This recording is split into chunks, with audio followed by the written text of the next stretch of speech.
Good morning students. मैं श्री दीपचंद चौधरी महाविद्यालय Lalitpur college से आज मैं आपको home science BA second year का सेकंड पेपर पढ़ा रही हूँ, बाल विकास। इसमें आज हमारा न्यू चैप्टर स्टार्ट हो रहा है जो है गर्भस्थ शिशु का विकास, प्रीनेंटल डेवलपमेंट जिसे कहते हैं। इसमें आपको सारी प्रक्रिया बताई जाएगी कि एक गर्भस्थ शिशु का विकास किस तरीके से होकर वह बच्चा कब जन्म लेता है, किस पोजीशन में आकर उसकी सारी विकास प्रक्रिया इसमें बताई जाएगी। तो सबसे पहले मैं आपको बता देती हूँ कि गर्भधान क्या होता है, कॉन्सेप्शन। तो गर्भधान की क्रिया माता पिता के अंडाशु तथा शुक्राणु के संयोग से होती है। स्त्री और पुरुष दोनों में उत्पादक ग्रंथियां पाई जाती हैं जिन्हें गोनेड्स कहते हैं। पुरुष की उत्पादक ग्रंथि को ब्रेस्ट टेस्टिस तथा स्त्री की उत्पादक ग्रंथि को डिम ग्रंथि ओवेरी कहते हैं। इन उत्पादक ग्रंथियों में उत्पादक कोषों का निर्माण 13 से 40 वर्ष की अवस्था तक होता है। प्रत्येक 28 दिनों में स्त्री की डिंब ग्रंथि से एक अंडाशु परिपक्व होकर गर्भनालिका में आता है और लगभग उसमें 7 दिन तक रहता है। इस अवधि में यदि इसका संयोग पुरुष शुक्राणु से हो जाता है तो अंडाशु गर्भित हो जाता है। यह क्रिया गर्भधान कहलाती है।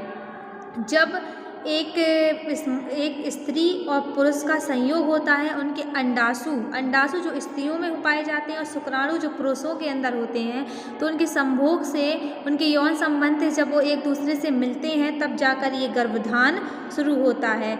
जब एक स्त्री का 28 दिनों में डिंब ग्रंथि से एक अंडाशु परिपक्व होकर गर्भनालिका में आता है। 28 दिनों की प्रक्रिया में हर 28वें दिन एक अंडाशु परिपक्व होकर स्त्री गर्भनालिका में आ जाता है, जो उस समय वो 7 दिनों तक रहता है।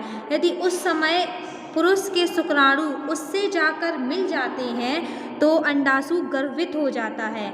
इस प्रक्रिया को कहते हैं गर्भधान।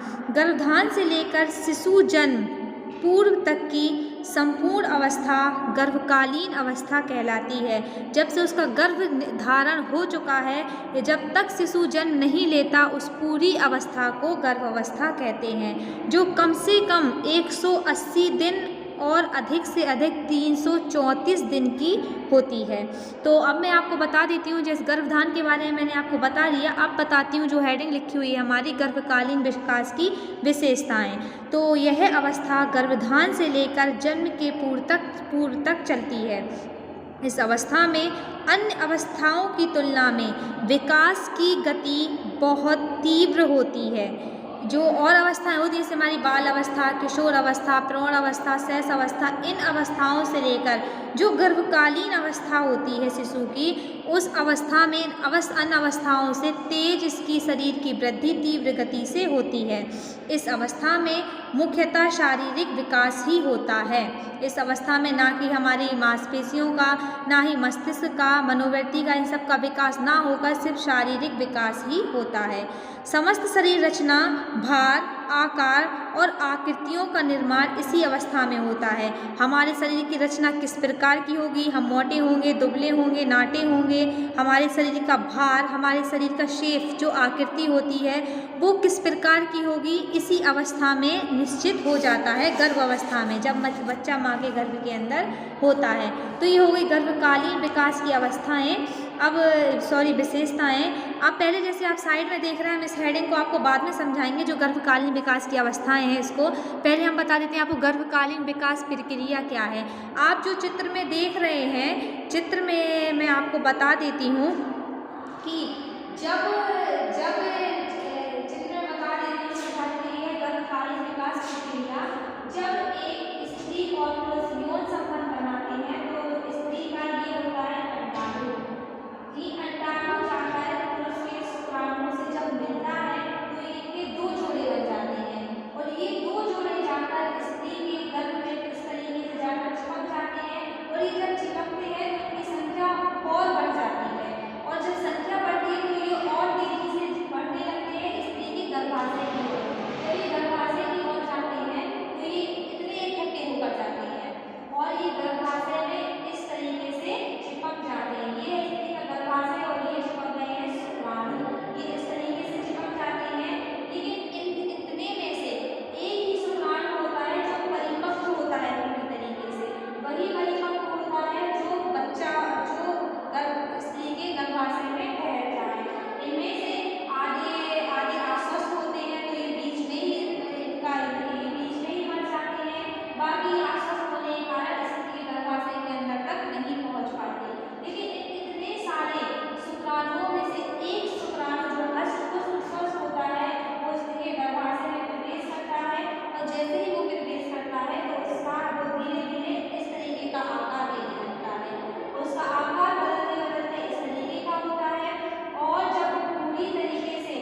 तो ये होती है पूरी गर्भकालीन विकास की प्रक्रिया।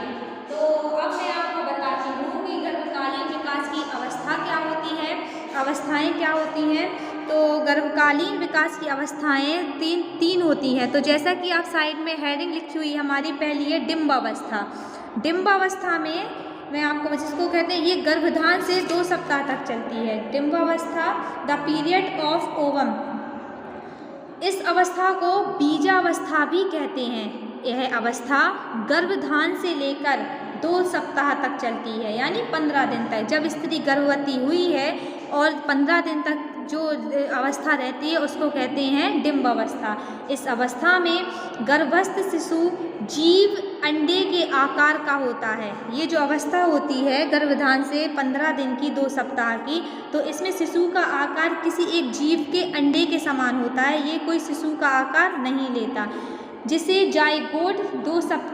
जाइगोट कहते हैं। इसका आकार आलपिन के सिर के बराबर होता है और इसके अंदर निरंतर कोशिका विभाजन की क्रिया चलती रहती है, किंतु ऊपर से इसके स्वरूप में कोई परिवर्तन नहीं आता।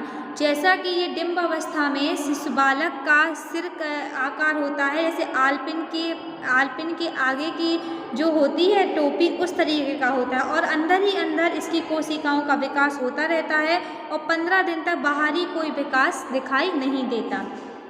बाहरी विकास नहीं दिखाई देता, किंतु ऊपर से इसके स्वरूप में भी कोई परिवर्तन नहीं आता। लगभग 1 सप्ताह तक यह अंडाकार जीव गर्भाशय के तरल पदार्थ में तैरता रहता है और अपना पोषण स्वयं ही करता है, किंतु 10 दिन बाद यह गर्भाशय की दीवार से चिपक जाता है और अपना पोषण स्वयं ही करता है। किंतु 10 दिन बाद यह गर्भाशय की दीवार से चिपककर अपना पोषण करने लगता है और इस प्रक्रिया को आरोपण कहते हैं। यह क्रिया गर्भधान के 10 दिन बाद होती है। आरोपण की क्रिया के बाद से ही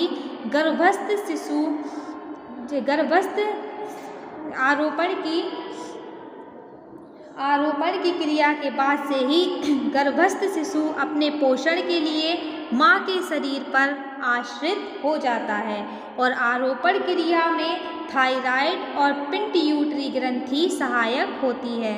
यदि माँ के शरीर में थायराइड और पिट्यूटरी ग्रंथियाँ अपना कार्य ठीक से नहीं करती हैं तो आपोषण क्रिया संपन्न नहीं होती पाती।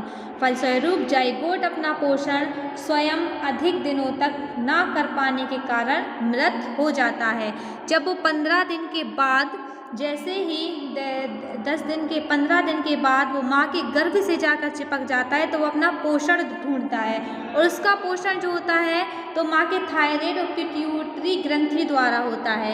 यदि गर्भवती माँ की पिट्यूटरी और थायराइड ग्रंथि मजबूत नहीं हो पाती है तो उसको गर्भस्थ शिशु को उसका पोषण नहीं मिल पाता और वो अपोषण रहता है, जिससे उसकी गर्भ में ही मृत्यु हो जाती है। आरोपण क्रिया के दौरान जो ये क्रिया होती है जब 10 से 15 दिन की, इस क्रिया उस शिशु को कहते हैं जाइगोट कहा जाता है। आरोपण क्रिया के दौरान जाइगोट की ऊपरी परत फटकर असमान आकार ग्रहण कर लेती है और यही उसे गर्भाशय से चिपकाए रखने का कार्य करती है। यहीं से गर्भनाल की रचना प्रारंभ होती है और गर्भनाल से ही डिंब माता के रक्त द्वारा अपना पोषण करता है।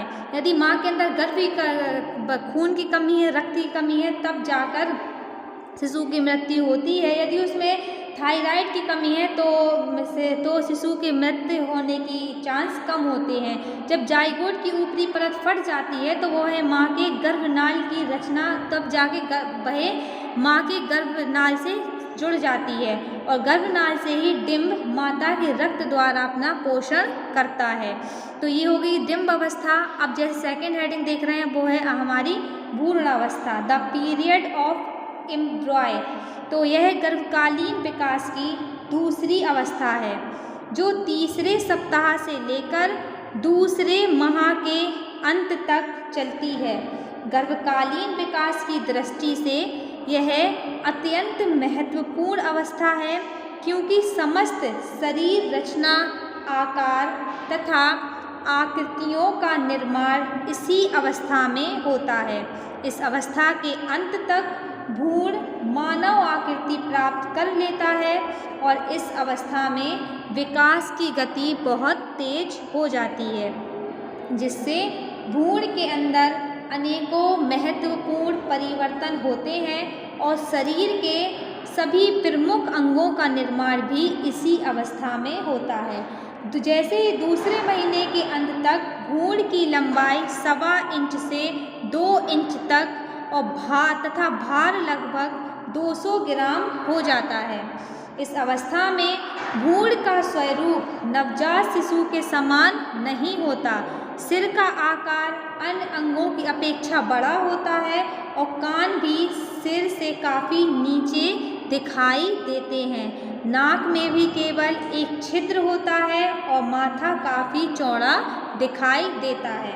भ्रूण अवस्था में जो भी विकास होता है वह तीनों परतों से होता है। कोशिका विभाजन की निरंतरता से डिम्ब तीनों परतों में बढ़ जाता है। प्रथम और बाहरी परत कहलाती है, जिससे त्वचा, बाल, नाखून, दांत, त्वचा ग्रंथियां तथा नाड़ी मंडल का निर्माण होता है। द्वितीय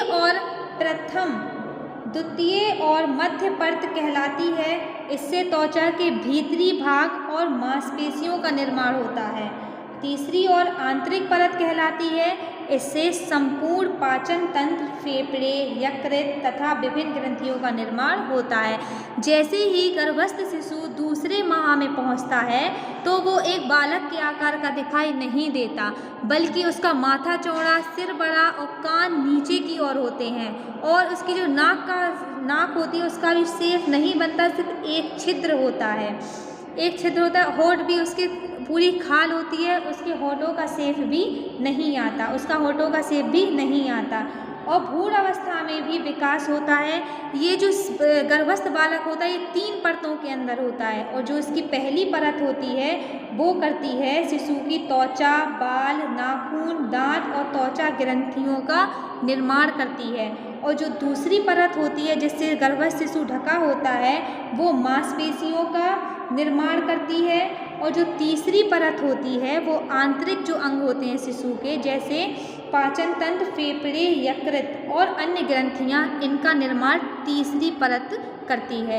अब हम आपको नेक्स्ट वीडियो में बताएंगे, जो हेडिंग हमारी अभी गर्भस्थ शिशु की अवस्था लिखी हुई है, इसको हम आपको चित्र द्वारा नेक्स्ट वीडियो में, न्यू वीडियो में बताएंगे, और इसमें आपको हर माह के हिसाब से बताया जाएगा कि 3 माह में शिशु का आकार वृद्धि क्या होती है, 4थे माह में, 5वें माह में, हर क्रमबद्ध तरीके से आपको इस अवस्था में बताया जाएगा।